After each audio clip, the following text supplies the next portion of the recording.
AP discoms 29,114 నుంచి 34,090 కోట్ల రూపాయలు లాసెస్ పెరిగాయి. Short term power purchases high కాస్ట్తో కొనడం, ఇక్కడి నుంచి గవర్నమెంట్ ఇవ్వాల్సిన సబ్సిడీస్ ఇవ్వకపోయిన దానివల్ల వడ్డీతో రుణాలు తెచ్చుకోవడం.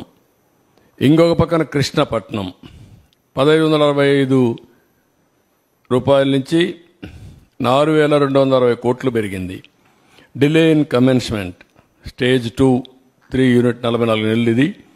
దానివల్ల అడిషనల్గా 2035 రెండు కలిపి 9,618 కోట్లు పెరిగే పరిస్థితికి వచ్చింది. నెక్స్ట్,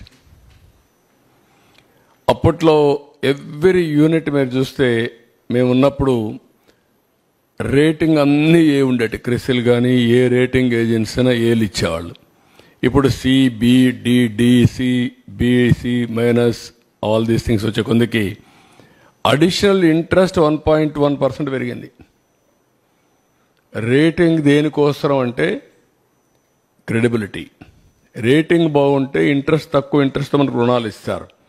దానివల్ల పెంచిన దానివల్ల మీరు చూస్తే 2,442 కోట్లు అదనంగా అది ఒక భారం పడింది 5 ఏళ్లలో మినిమం. ఇది ఒక నష్టం.